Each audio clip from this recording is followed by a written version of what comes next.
Ang kwentong ito ay hango sa totoong buhay. Mula ito sa isa nating kabayan. Naitago na lang natin sa pangalang Roel.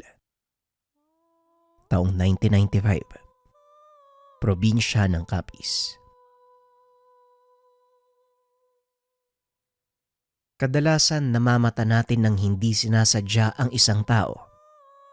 Nahuhusgahan sa panlabas nilang anyo. Ito ang naging karanasan ng ating tagapagpadala. Isang binatang lumaki sa syudad at namuhay sa Karangyan. Ang mga magulang ni Roel, nagmamay-ari ng malaking tindahan ng mga gamit pang isda sa bayan ng Rojas. Isa sa pinakamayamang tao sa kanilang bayan. Nag-iisang anak ang binata kaya sunod ang lahat ng luho. Ngunit nabago ang pananaw ng binata nang minsan itong ipadala ng kanyang mga magulang sa karatig bayan para asikasuhin ang kanilang lupang nabili. Bakit naman ako yung pupunta doon, tay? Alam niyo naman na hindi ako sanay sa ganung lugar eh. Wika ni Roel. Wala naman akong ibang inaasahan kung hindi ikaw, Roel. Ikaw ang magmamana ng lahat ng meron kami ng nanay mo. Kaya siguro naman, nararapat lang na umpisahan mo ng aralin ang lahat ng mga negosyo natin. Tapos ka naman na sa kolehiyo eh. Ano pa ba ang hinahanap mo sa buhay? Tugon ng ama, na ang pangalan ay Mang Mario. Walang nagawa ang binata. Kinabukasan pinunta nito ang nasabing lugar. Sa daan pa lang ay dismayado na ito. Napakamaputik. Malalaki ang nakausling bato. Halos hindi makapasok ang dala nitong sasakyan. Umabot ng halos 1 oras bago nito marating ang lokasyon. Sinalubong ito ng kanyang lolo Tasyo na doon din naninirahan sa lugar. Mabuti naman at nakarating ka na, apo. E halika muna sa bahay nang makapagtanghalian ka. Naganda ako ng tinolang native na manok. Yung paborito mong binakol. Wika ni Tatang Tasyo. Talagang kabisado niyo po yung paborito ko, no? Kayo nga lang ho yung gusto kong puntahan dito eh. Saka yung luto niyong binakol. Tugon ni Roel. Masayang kumain ang binata kasama ang mga pinsan. Pagkatapos kumain, pinunta nito ang lupang nabili ng kanyang ama. Matarik ang daan papunta sa lokasyon at masukal. Idagdag mo pa ang basang kapaligiran dahil kakatila lang ng ulan ng mga oras na yun. Ngunit naging sulit ang pagod ng binata nang marating nito ang lugar. Kaya naman pala hindi mapakali si tatay na puntahan ko tong lugar eh. Ang ganda pala. Pero teka, nabanggit ba sa'yo ni tatay kung anong balak niyang gawin dito? Tanong ni Roel. Sa pagkakaalam ko, ipapaayos niya yung lugar para gawing pasyalan eh. Pero hindi pa naman magagawa kaagad yon. May ilang residenteng nakatira sa lote. Wika ni Tatang Tasyo. Gaano ba kalawak yung lupang nabili ni tatay? Sa ilang pamilya ba'y nakatira? Muling tanong ni Ruel.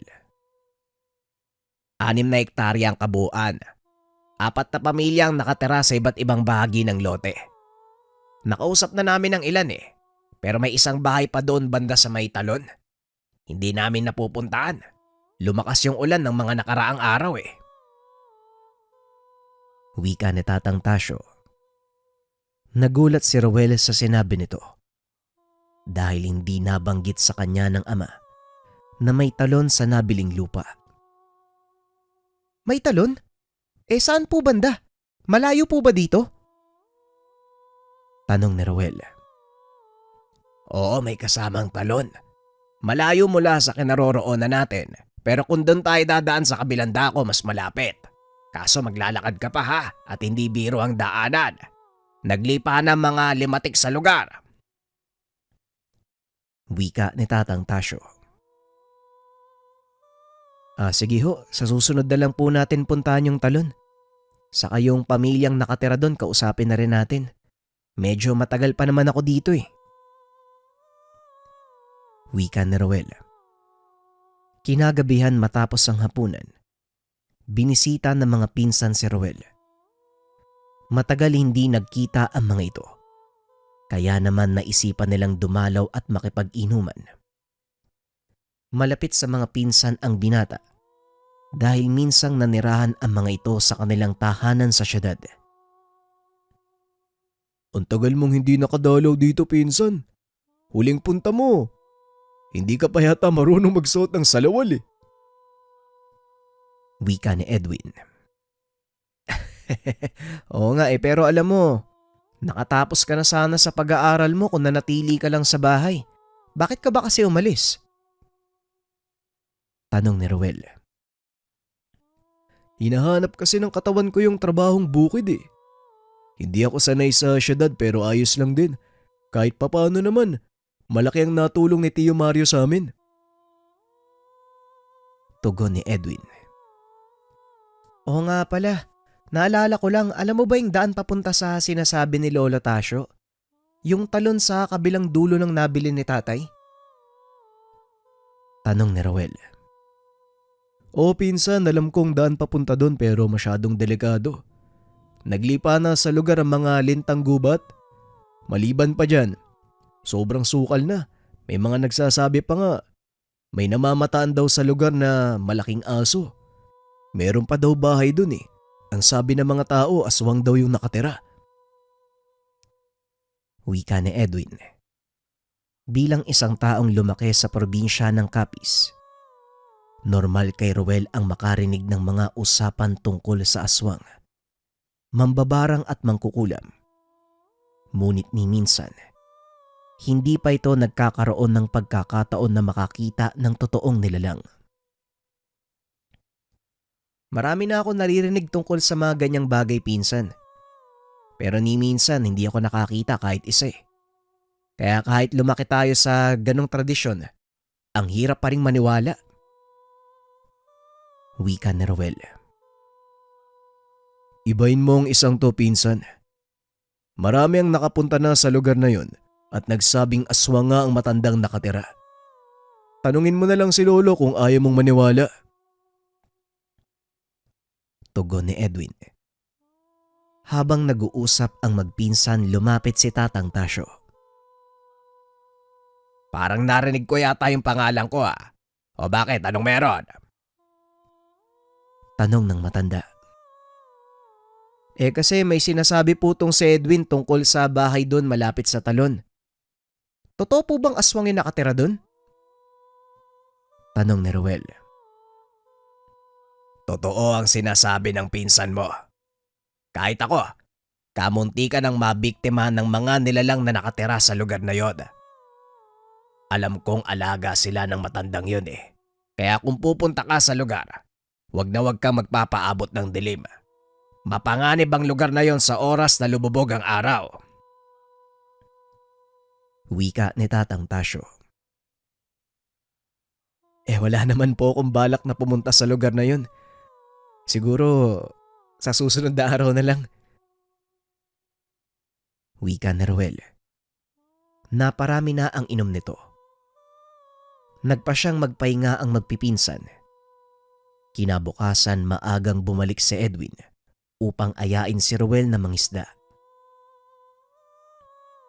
Pinsan, pupunta kami sa sapa ng mga kaibigan ko.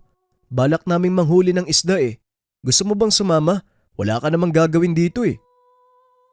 Wika ni Edwin. Bigla namang sumingit sa usapan si Tatang Tasio. Manghuli ng isda baka mo? Baka kung saan kalokohan mo na naman dalhin yung pinsan mo, Edwin ah, magtigil ka. Nananahimik yang si Roel dito.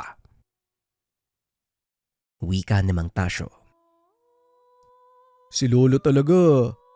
Sa kabilang sapa nga po kami pupunta. At saka matagal na po ako nagbagong buhay, Lolo. Ano Roel, sama ka? Tanong ni Edwin. O sige, wala naman akong gagawin dito eh. Lolo, sama na po ako sa kanila ah. Muling wika ni Roel. O sige, basta mag-iingat kayo ha, Edwin. Ikaw nang bahala dyan sa pinsan mo. Kapag may nangyari dyan, umanda ka sa akin. Muling wika ni Tatang Tasyo. Opo lolo, ako na pong bahala. Sige na po, tutuloy na po kami. Habang naglalakad, walang tigil sa kwento si Edwin. Napapangiti naman si Ruel dahil wala pa rin itong pinagbago. Wala ka pa rin pinagbago, no? Mahilig ka pa rin magkwento. Teka, parang ang layo na natin ah. Malapit na ba tayo? Tanong ni Ruel. Oo, malapit na tayo. Ayun na nga si Nais ko oh. Kanina pa pala sila nakarating. Tugon ni Edwin. At dahil hindi naman alam ni Ruel ang gagawin, nag-antay ito sa gilid ng sapa habang iniintay ang pinsan at ang kaibigan nito. Sa kalagitnaan ng panghuhuli ng isda, napansin ni Ruel ang isang matandang namumulot ng suso sa gilid ng palayan. Malapit lang ito sa kanya, kaya naririnig niyang nagsasalitang mag-isa ang matanda. Ay nako, napakadami nyo na naman dito sa palayan. Uubusin nyo na naman ang mga tanim kong palay. Lumipat nga kayo sa sapa. Wika ng matanda. Sabay hagis na mga napulot niyang suso. Aksidenteng natamaan si Ruel. Napaarayang binata dahilan para mapatayo si na Edwin. Bakit pinsan? Anong nangyari? Tanong ni Edwin habang papalapit kay Ruel. Nakita nitong puro putik ang damit ng pinsan dahil sa mga suso na inihagis ng matanda. Wala to pinsan, sige na. Manghuli lang kayo dyan nang makarami tayo. Wika ni Ruel. Saan ang galing yung putik sa damit mo? Muling tanong ng pinsan. Sabay lingon sa matandang papalapit sa kanila. Kagad itong kinumpronta ni Edwin. Inawat naman siya ni Ruel. Sandali lang, hindi naman sinasadya ng tao, Edwin. Hayaan mo na. Wika ni Ruel. Pasensya ka na ha. Hindi ko alam na nandyan ka eh. Nasaktan ka ba? Tanong ng matanda. Hindi naman po manong. Ayos lang po ako. Tugon ni Ruel. Nakahinga ng maluwag ang matanda. Dahil ang buong akala nito, nasugatan si Ruel dahil sa mga binatong suso. Matapos ang pag-uusap, kagad na ding bumalik sa pagtatrabaho ang matanda. Umusad na din si Ruel papunta sa dulo ng sapa. Ilang sandali pa nag-aya na si Edwin na umuwi. O tara, uwi na tayo. Medyo mahina na yung baterya namin eh. At isa pa, marami naman na tayong nahuli. Nasaan pala yung matanda? Bakit hindi natin bigyan ng ilang pirasong isda? Wika ni Edwin. Nilingon ni Ruel ang matanda ngunit wala na ito. Nako, mukhang umuwi na yata si Tatang. Hayaan mo na. Tara na oh, mukhang uulan pa. Tugon ni Ruel. Pagdating sa tahanan, inasikaso ni Edwin ang isda. Samantalang si Ruel naman ay kinausap ni Tatang Tasyo. Nakahanap na ako ng sasama sa atin papunta dun sa pinakadulo. Kabisado nila ang lugar. Alam din nila yung pinakamalaking daanan para makapasok at makalabas ng madali. Wika ni Tatang Tasyo. Mabuti naman po, Lolo. Kailan daw po sila pwede? Tugon ni Ruel. Ikaw ang bahala kung kailan mo gustong pumunta. Pwede naman bukas, total.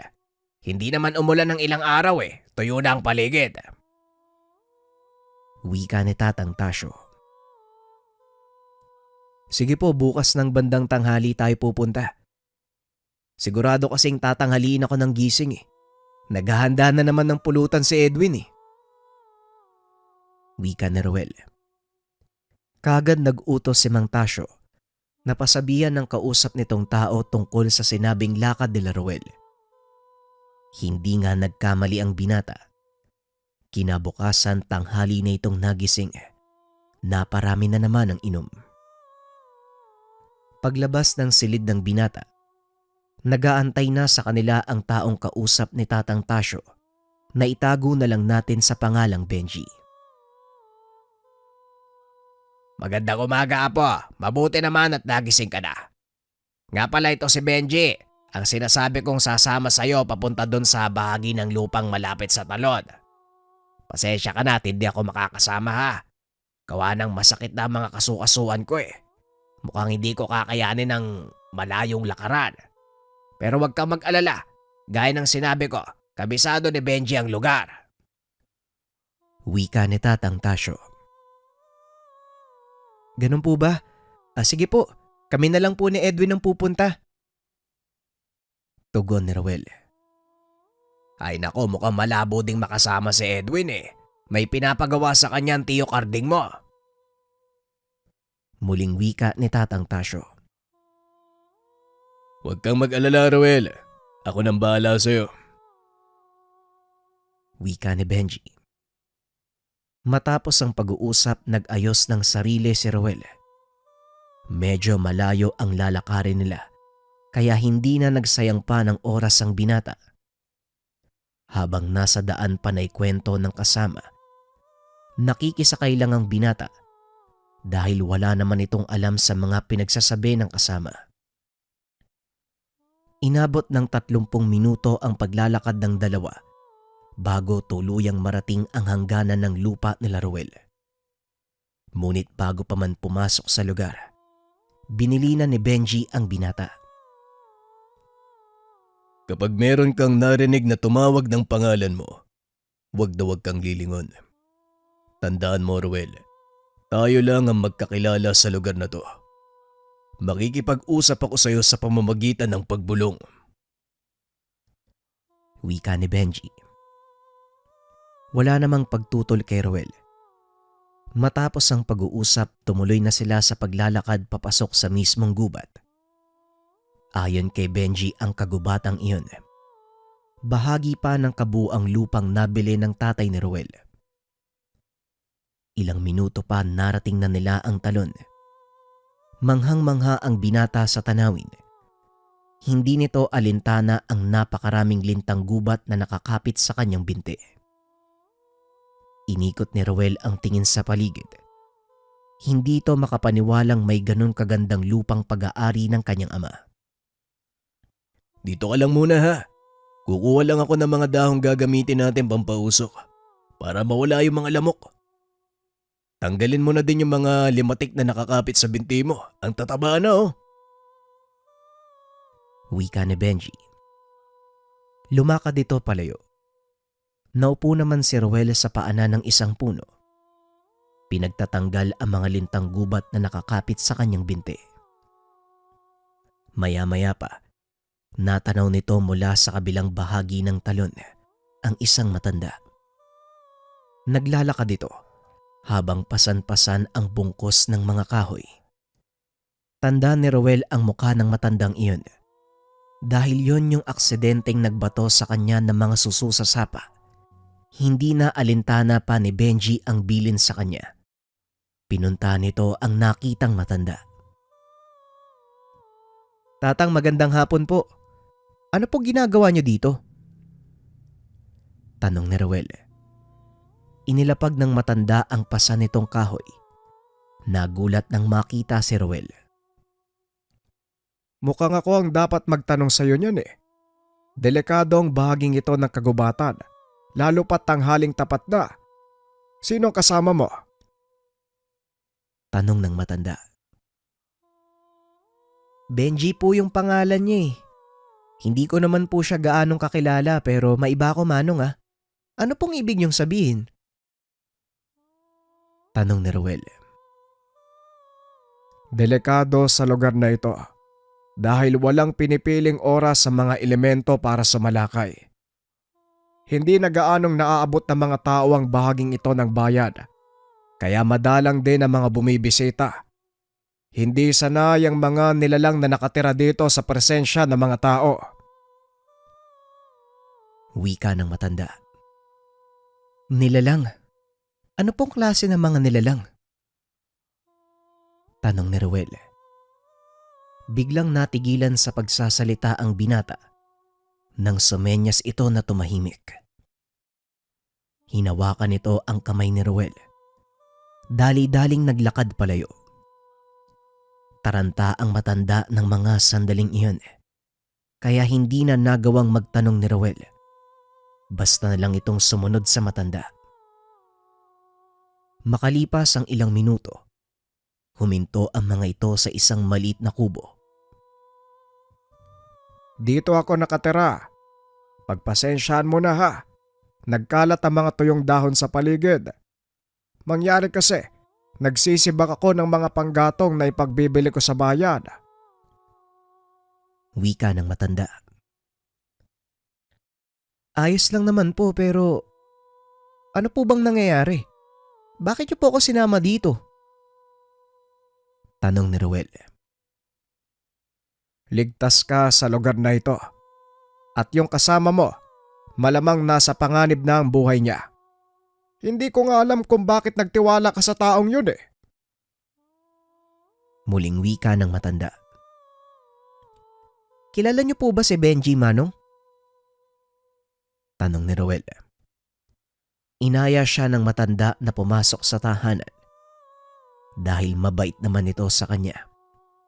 Hindi nagdalawang isip na tumuloy ang binata. Wala namang kakaiba sa matanda. Simpleng kubo lang din ang tahanan nito. May mga lumang kagamitan sa pagluluto. Ito lang ang nakikitang gamit ni Roel. Magpahinga ka na muna. Mamaya, ihahatid kita sa labas ng gubat. Antayin lang natin makalampas sa mga kaibigan kong dadaan. Wika ng matanda. Napakunot ang noo ni Roel dahil sa kakaibang kinikilos nito. Mga kaibigan niyong dadaan. Ano pong ibig sabihin nun? May ibang tao bang nagpupunta dito? Tanong ni Roel. Hindi tao ang tinutukoy ko. Kung hindi sila. Tugon ng matanda sabay turo sa labas ng bintana. Nanlaki ang mga mata ni Roel nang makita ang nagagandahang mga usa. Hindi makapaniwala ang binata na may mga ganong hayop sa lugar. Sa isip nito, ito marahil ang isa sa mga dahilan ng kanyang ama kung bakit nito binili ang isang lupain na nababalot ng makapal na kagubatan. Hindi namamalayan ni Roel. Unti-unti na siyang lumalabas ng tahanan. Naglalakad papunta sa kinaroroonan ng mga usa. Laking gulat nito nang bigla siyang hilahin ng matanda. Ano ka ba namang bata ka? Hindi naman mga usang tinutukoy ko, kundi yung mga yon. Wika ng matanda. Sabay turo sa mga nilalang na naglalakad sa gawing dulo. Nanayo ang balahibo ni Roel nang masilayan ang mga nilalang. Ang ilan sa mga ito ay malalaking aso. Samantalang ang ilan naman, mga taong puno ng balahibo ang katawan. Muling hinila ng matanda papasok ng tahanan ang binata. Ngunit huli na ang lahat dahil namataan sila ng isa sa mga nilalang. Umangil ito ng malakas. Dali-daling tumakbo papunta sa kinakatayuan nila Roel. Sa kabilang banda naman, halos mabaliw na si Benji sa kakahanap kay Roel ng mga sandaling iyon. Inabot na ito ng maghapon, ngunit hindi pa rin niya natatagpuan. Dahil sa takot nagpa siya itong umuwi. Ipaalam kay Tandang Tasyo ang nangyari. Papalis na sana nang biglang makarinig ng malakas na angil. Kasunod nito ang sigaw ni Ruel. Kinabahan si Benji, kaya dali-dali itong tumakbo palabas ng gubat. Samantalang si Ruel naman, nakatulala sa mga nilalang napapasugod sa kanila. Hindi ito makaalis sa kinakatayuan dahil sa sobrang takot. Palapit na ang nilalang sa kanyang kinakatayuan. Halos ilang talampakan na lang ay maaabot na siya nito. Napapikit na lang si Ruel.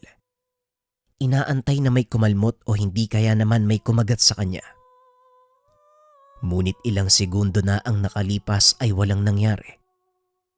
Bigla ding tumahimik ang paligid, kaya marahan nitong binuksan ang mga mata.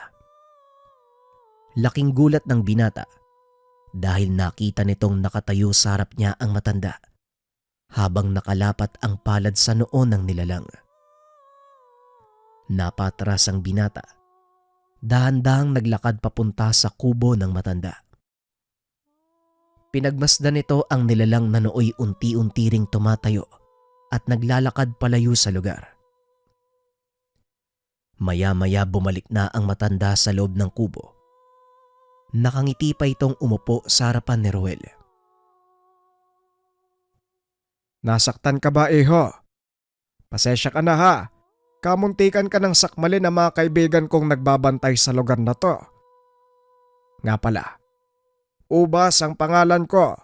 Maaari mo kong tawagin Tandang Ubas. Wika ng matanda. Hindi pa rin makapagsalita ang binata. Hindi rin ito magawang makatayo. Napakalakas ng panginginig ng tuhod dahil sa sobrang takot. Pilit naman itong pinakalma ng matanda. Matapos pa inumin ng tubig, nahimasmasan si Ruel at ang unang naging tanong nito. Ano pong ginagawa ng mga nilalang na yun sa kagubatan? At saka, di ba po, ikaw yung matandang aksidenteng naghagi sa akin ng mga suso? Wika ni Ruel. Kung ano-ano na ang sinasabi nito. Oo nga, ako nga yun. Natatandaan nga kita. Pero pasensya ka na, iho ha.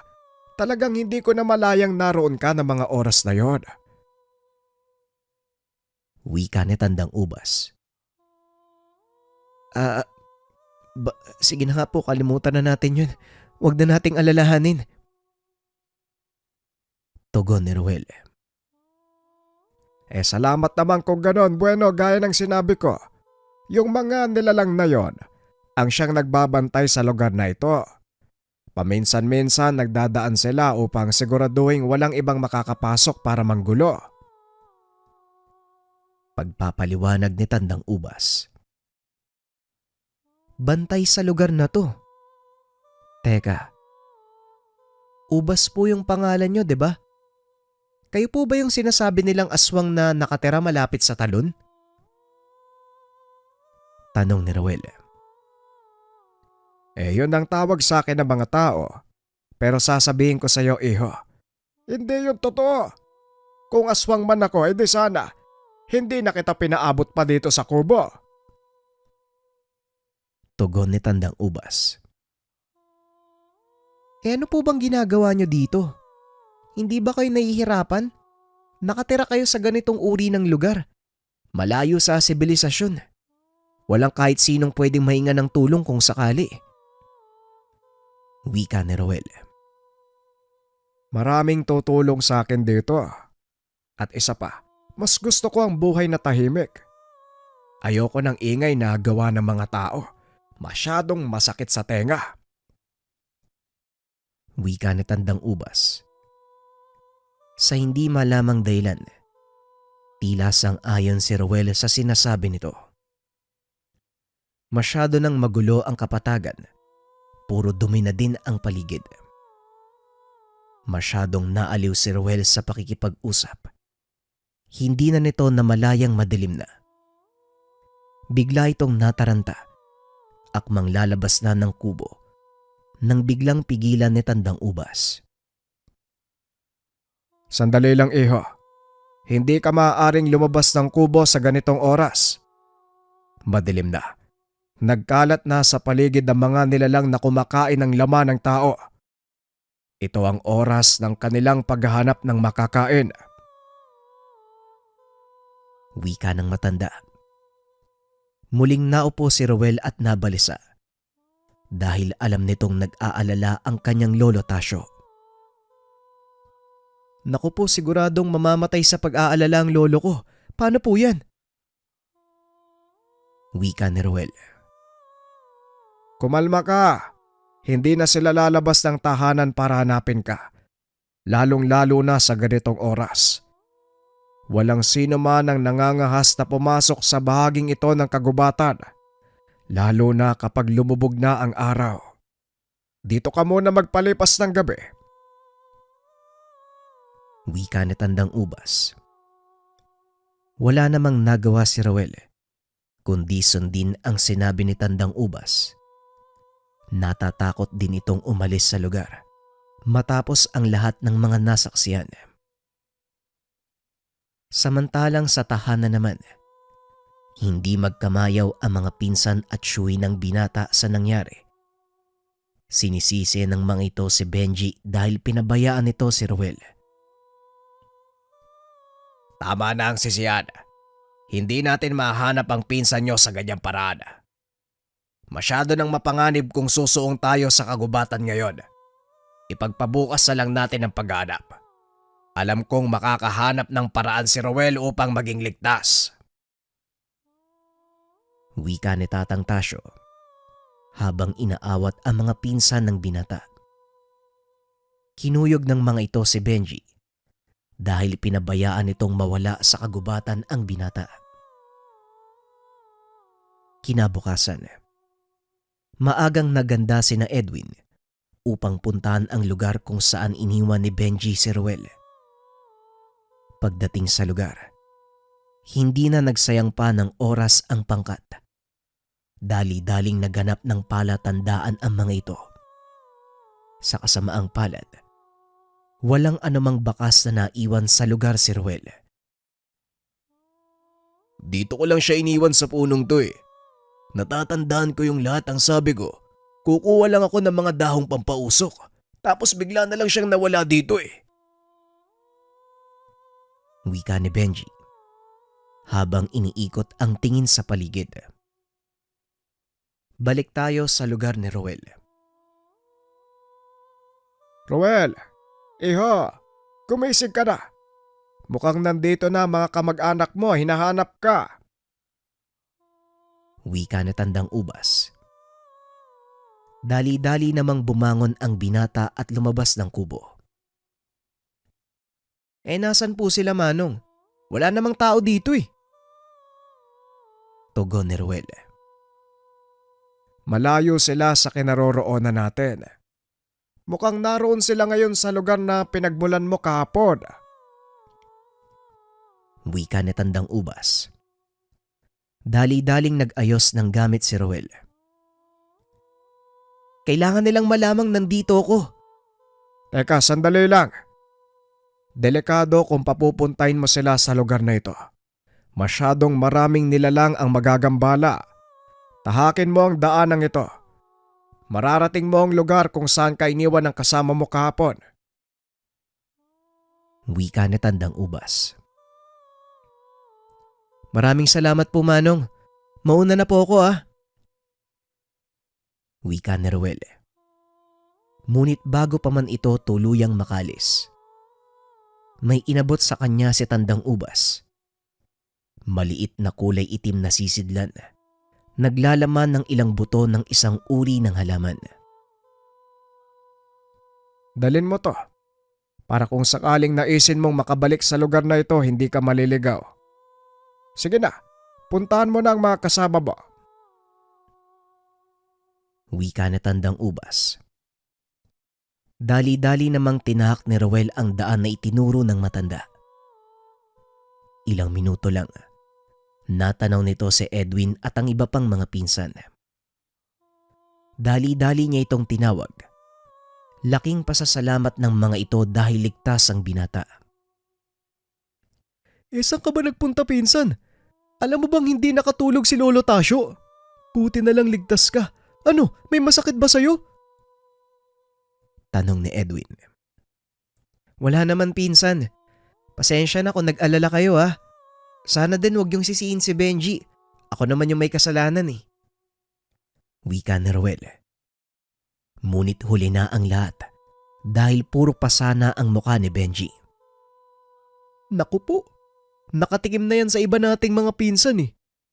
Ang mabuti pa umalis na tayo dito bago pa tuluyang bumagsak yung ulan no. Tugon ni Edwin. Pagdating sa tahanan ni Tatang Tasyo, hindi magkamayaw ang matanda. Laking pasasalamat nito dahil ligtas na nakauwi ang apo. Saan ka ba nagpuntang bata ka? Alam mo hindi ako nakatulog buong gabi. Iniisip ko kung paano ka na at baka nilapa ka na ng kung anong nilalang doon. Wika ni Tatang Tasyo. Pasensya na po kayo sa katigasan ng ulo ko, Lolo. Hayaan niyo po hindi na mauulit. Nga pala, nakita ko na po yung lugar eh. At parang alam ko na din ang totoong dahilan ni tatay kung bakit niya binili yung lupa. Wika ni Ruel. May dahilan ng iyong ama na tanging siya lamang ang nakakalab. Kung ano man yon, alam kong para din sa ikabubuti ng lahat. O siya, maglinis ka ng katawan at magbihis para magamot ko yung mga sugat mo. Wika ni Tatang Tasyo. Punong-puno ng maliliit na sugat ang katawan ng binata dahil ito sa limatik at ilang galos na mula naman sa mga halamang nadadaanan. Hindi nito nabanggit kay Tatang Tasyo ang pakikipag-usap kay Tandang Ubas. Maging ang ibinigay nitong mga buton ng halaman, nilihim din ng binata. Nang sumunod na araw, muling naisipan ni Ruel ang bumalik sa lugar. Ngunit sa pagkakataong iyon, mag-isa siyang naglakad.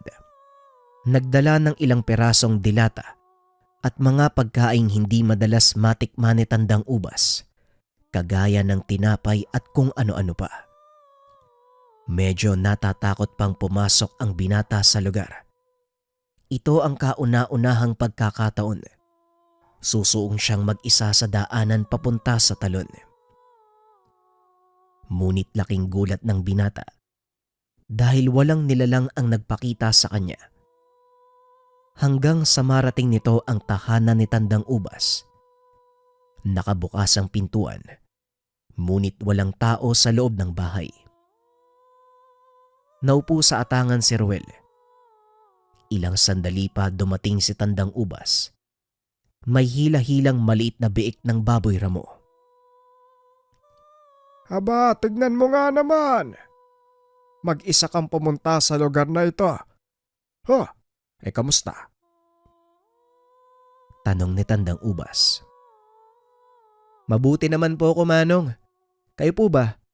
At saka para saan po yung biik na yan? Tanong ni Ruel. Ito ba? Kinuha ko dun sa patibong na ginawa ng mga mangaso.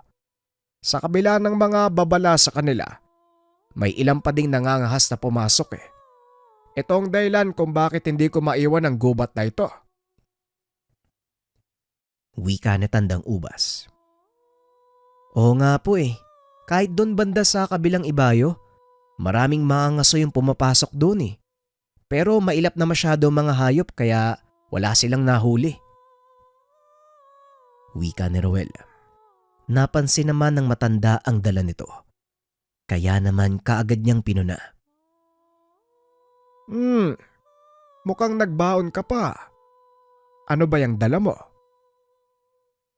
Tanong ni Tandang Ubas. Binuksan ni Ruel ang dalang bag.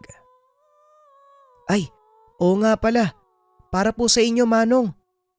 Wala ko maisip na pwedeng ipasalubong sa inyo eh. Saka kung ayos lang sana, gusto kong manatili dito kahit ilang araw para lalo kong maunawaan ang dahilan nyo sa pananatili. Tugon ni Ruel. Nagtaka ang matanda sa mga sinabi nito. Hindi ko maunawaan kung bakit mo ginagawa to.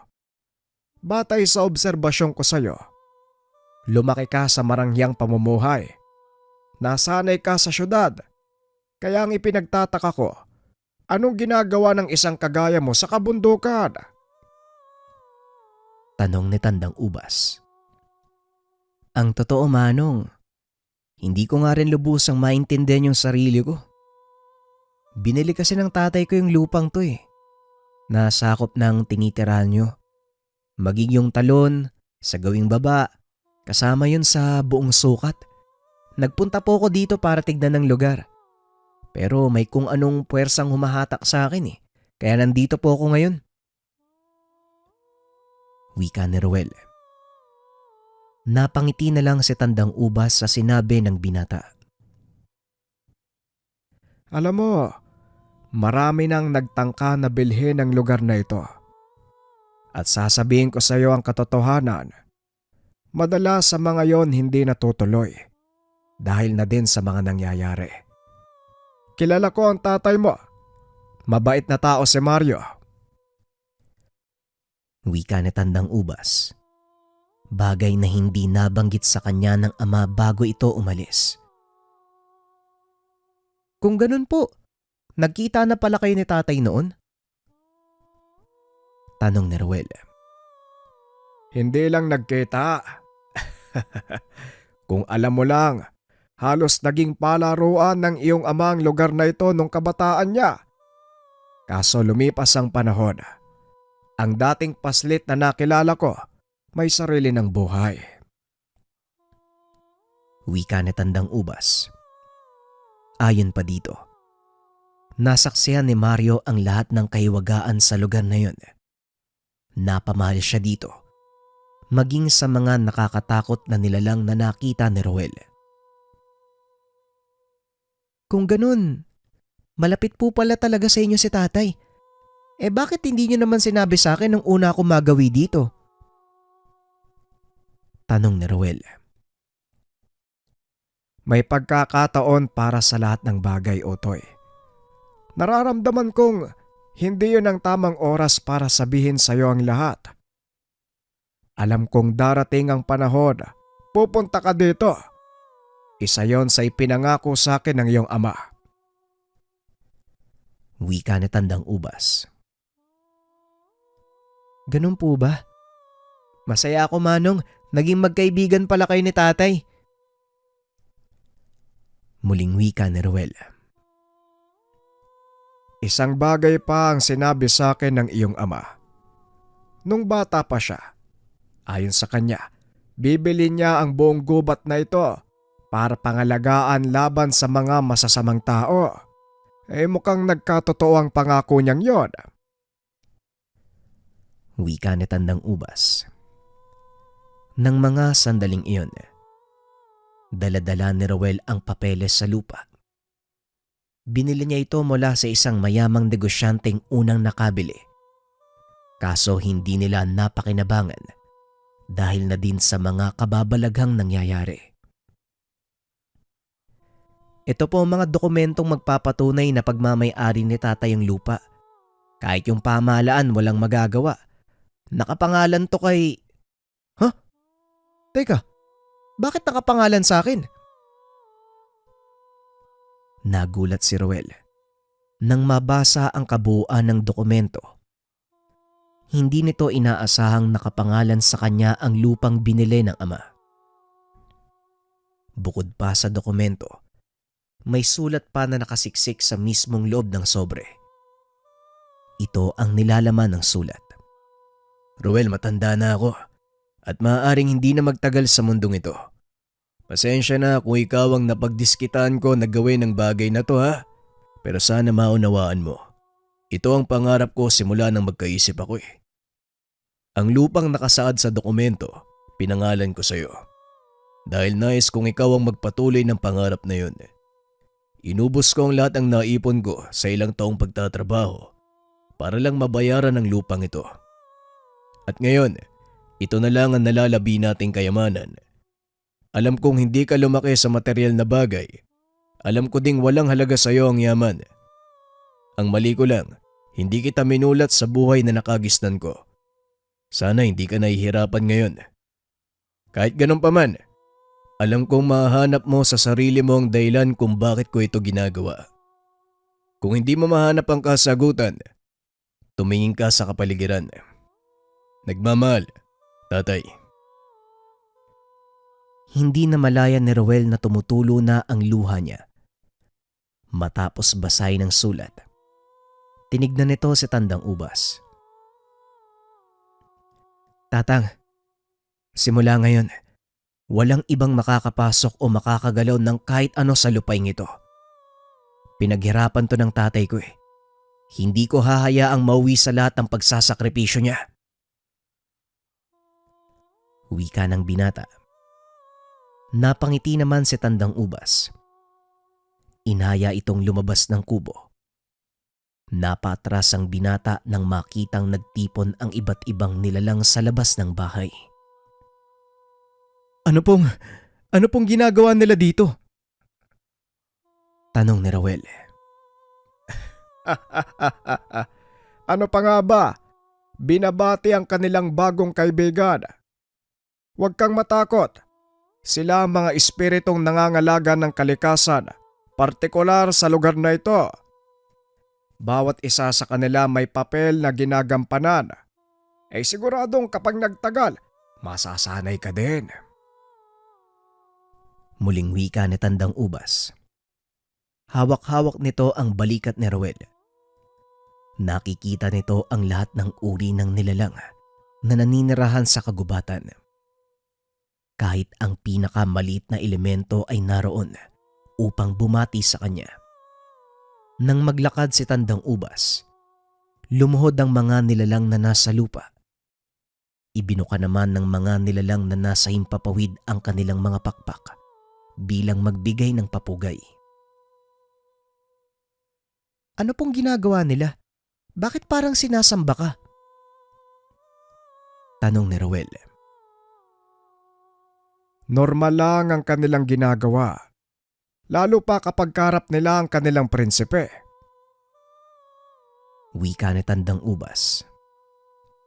Nanlaki ang mga mata ni Roel nang biglang lumitaw sa harapan niya ang isang matipunong lalaki. Sino ka naman? Nasaan si Tandang Ubas? Wika ni Roel. Ako pa rin si Tandang Ubas. Nasa totoong anyo lang. Pero hindi ako maaaring magtagal sa ganitong itsura pag nandito ko sa mundo nyo.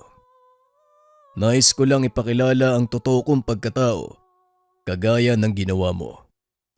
Wala kang itinago sa akin. Malinis ang hangarin mo. At higit sa lahat, mabuti ang iyong puso. Kaya walang dahilan na ilihim ko sa iyo ang tunay kong pagkatao. Tugon ng nilalang. Ilang sandali pa, bumalik ito sa anyong matanda. Pwede ba? Huwag ka na sanang magbago ng anyo. Masanay ako sa itsura mong yan eh. Nakakatakot pala yung totoo mong anyo no. Ang laki mong tao. Nagliliwanag pa yung mga mata mo. Wika ni Roel. Tumawa ng malakas ang matanda. Sa kalagitnaan ng masayang pag-uusap, nakarinig ng malalakas na putok ng baril si Roel. Mga mangangaso. Malapit lang sila sa busay. Mga kasama, magsipagtago kayo. Dali-daling nagpulasan ang mga nilalang. Ngunit nanlumo si Roel nang makita ang isang usa. Nakahandusay ito sa lupa. Akmang lalapitan na sana niya ito, ngunit pinigilan siya ng matanda. Huwag kang lalapit sa kanya, Roel. May mga taong nasa paligid. Paniguradong ang usang yan ang punterya nila. Wika ni Tandang Ubas. Bahagyang umatras si Roel. Mula sa masukal na bahagi ng gubat, lumitaw si Benji kasama ang ilan pang kalalakian. Hindi nga ako namamalikmata nang makita kitang papunta dito, Roel. Alam mo bang malaki ang kasalanan mo sa akin? Pinalampas ko lang lahat ng yon dahil natatakot akong magulpi ng pamilya mo. Pero ngayong wala na sila at nag-iisa ka, hindi na ako magdadalawang isip na gantihan ka. Wika ni Benji. Bakit mo ginagawa to, Benji? Wala namang kinalaman ng mga hayop sa galit mo ah. Dapat ako na lang yung ginantian mo. Tanong ni Rowel. Sa ating dalawa walang kinalaman. Pero para sa mga mangaso, lahat ng hayop na makukuha nila, mahalaga. Tugon ni Benji. Mukhang nagkamali kayo ng pinasok na teritoryo. Wika ni Tandang Ubas. Bagay na ikinagulat naman ni Benji. Matunog sa bayan na aswang si Tandang Ubas. Inutusan nito ang mga kasamang patayin ng matanda. Mukhang siniswerte ako ngayon ah. Makakaganti na ako sa'yo. Mapapatay ko pa ang taong binansagan nilang aswang. Siguradong kikilalanin ako sa bayan. Muling wika ni Benji. Tinutukan ng mga kalalakihan ng baril ang matanda. Akmang magpapaputok nang biglang humarang si Rowel. Nakalabit ng isa sa mga kalalakihan ang gatilyo dahilan para tamaan ang binata sa dibdib. Bumagsak si Rowel sa lupa at ang huling bagay na nakita nito bago tuluyang mawala ng ulirat. Itinaas si Tandang Ubas ang kanyang kamay. Kinuyog ng napakaraming mabangis na nilalang ang lahat ng mga mangaso. Unti-unting nagdilim ang paningin ng binata at lumamig ang pakiramdam. Sa isip ni Rowel, yun na ang katapusan. Ngunit nagising itong nakaiga sa mahabang higaan. Purong puti ang paligid. May ilang aparatos na nakakabit sa kanyang katawan. Mabuti naman at nagising ka. Natagpuan ka naming walang malay sa tabi ng daan eh. May dugo ka sa dibdib. Akala namin patay ka na. Wika ni Tatang Tasyo. Biglang naalala ng binata ang nangyari. Hinawakan nito ang dibdib. Laking gulat nang makapang wala itong sugat. Ano pong nangyari? Nasaan po yung sugat ko? Lolo, nasaan po si Tandang Ubas? Wika ni Rowel. Sinong Tandang Ubas? Mukhang hindi pa nawawala yung epekto ng gamot sa katawan mo, iho ah. Magpahinga ka muna ha. Tatawagin ko lang yung doktor. Nga pala, maya-maya lang nandyan na ang nanay at tatay mo. Wika ni Tatang Tasyo. Sobrang gulo ng isipan ni Rowel ng mga sandaling iyon. Malinaw sa kanya ang mga pangyayari. Ngunit hindi niya malaman kung paanong nawala ang sugat nito sa dibdib. Ilang sandali pa dumating na ang doktor. Pinaliwanag nito ang nangyari. 3 araw na siyang walang malay. Masyado nang mahina ang tibok ng puso. Sa hindi malamang dahilan, sobrang baba ng presyon ng dugo nito nang dumating sa ospital. Ngunit wala namang makitang dahilan ang mga doktor. Walang sugat o kahit anong indikasyon na maaaring maging dahilan ng pagkaubos ng dugo ni Rowel. Bakit po ba ayaw niyong maniwala sa akin, Lolo? Nabaril nga po ako sa dibdib. Wika ng binata. Ngunit ayon sa doktor, bahagi lang ito ng epekto ng gamot na pinainom sa kanya. Idagdag pa ang mabilis na bababang presyon ng dugo. Hindi na nakapagtalo pa ang binata. Ilang sandali pa dumating na ang kanyang mga magulang. Rowel anak, kumusta ang pakiramdam mo? Sana pala hindi na kita inutusang pumunta dito eh. Tignan mo tuloy, napahama ka pa. Wika ni Mang Mario. Maayos naman po yung pakiramdam ko, Tay. Pero sandali lang po. Pwede ko po ba kayo makausap? Tayong dalawa lang. Wika ni Ruel. Naglabasan sa silid ang mga kamag-anak. Alam ko na ang nangyari sa'yo. Binabati kita anak ha. Huwag mong alalahanin si Tandang Ubas. Nasa maayos na kalagayan ng inkantong yun. Siya din ang gumamot sa sugat mo. Para kasi sa kanya, karapat dapat ka sa ikalawang pagkakataon. Kaya wag mo itong sasayangin. Wika ni Mang Mario. Napangiti naman si Ruel dahil napatunayan nito na hindi siya nababaliw. Sinasabi ko na nga ba eh. Ay, aray ko, ang sakit na. Huwag ka munang masyadong malikot kasi. Panlabas na sugat pa lang ang gumagaling. Sariwa pa ang nasa loob. Nga pala, ang nagdala sa'yo sa ospital, ang mga bago mong kaibigan. Nagkatawang tao sila para madala ka sa gilid ng daan. Sinabi sa lolo mo yung mga nangyari. Pagkatapos nun, binura ang ilan sa mga alaala ng lolo mo para na din sa kapakanan mo. Muling wika ni Mang Mario. Ilang araw ang lumipas. Tuluyang nakalabas ng ospital si Ruel. Nagpa siya itong bumalik sa lupang binili upang bisitahin si Tandang Ubas. Pagdating sa lugar, napansin ni Ruel ang ilang kataong nagsusukat at sa gawing dulo, nakatayo na ang bakod na magsisilbing harang para sa mga mangaso. Sa wakas, natupad na din ang pangarap ng kanyang ama. Masaya ang binatang naging bahagi siya nito. Sa paglipas ng taon, lalong yumabong ang bahaging iyon ng kagubatan. Pinagbawalan din ang mga taong pumasok sa lugar. Dahil dito pinakakawalan ang mga hayop na nanganganib ng maubos. Naging advokasya ng binata ang ganitong gawain.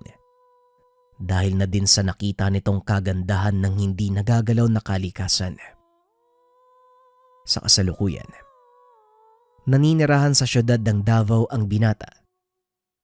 Pinili nitong iwanan sa pangalaga ng probinsyal na pamahalaan ang kanilang lupain para na din mas lalong mabantayan. At gaya ng ginawa ng kanyang ama, bumili ng malawak na lupain ang binata upang gawing santuaryo ng mga hayop na nanganganib ng maubos. Tila pinag-aadya ng panahon na umayon kay Ruel ang swerte. Dahil hindi lang sa dalawang probinsya nagkaroon ng ari-arian, ang noon ay nasa 45 taong gulang na si Ruel. Maging sa iba pang lalawigan ng bansa, partikular sa Bukidnon. Ginawa niya ito bilang panata at pangakong patuloy na pangangalagaan ng kalikasan para sa susunod pang mga henerasyon. Naway nagustuhan ninyo ang kwento ni Ruel. Magsilbing paalala sa atin. Pangalagaan ang ating kalikasan. Ito ang pinakabiyaya na ibinigay sa atin ng Amang Maylikha. Ito rin ang dahilan kung bakit tayo nananatiling ligtas sa iba't ibang uri ng sitwasyon. Lalong-lalo na ang kagubatan. Ito ang nagsisilbing depensa nating mga tao sa kapatagan. Naway pangalagaan natin ito. Hindi lang tayo ang naninirahan sa mundo. Nariyan ang iba't ibang uri ng elemento at nilalang. Naway nagustuhan ninyo ang ating kwento. Ito na mga kabayan yung bago nating packaging ng haplas. Makikita nyo dito, meron siyang coconut sa gitna, tas may kamay. Yan yung symbol ng coconut sa haplas. Sa kalagay dyan, konsagradong langis 100 ml. Sa ngayon, ang total na nasold ng products natin ay nasa 100 pieces. Di ko alam kung meron pang stocks. Kung meron pa, i-grab nyo na kasi paubos na yung kaagad. Kung maubusan man kayo, siguro next week na uli ako mag-update kung meron pa tayong, kung makapag-produce kami kaagad. Pero kung meron pa, i-grab nyo na kasi mabilis maubos to. Yun lang, maraming salamat. Yan, tinan nyo yung tsura, sobrang ganda.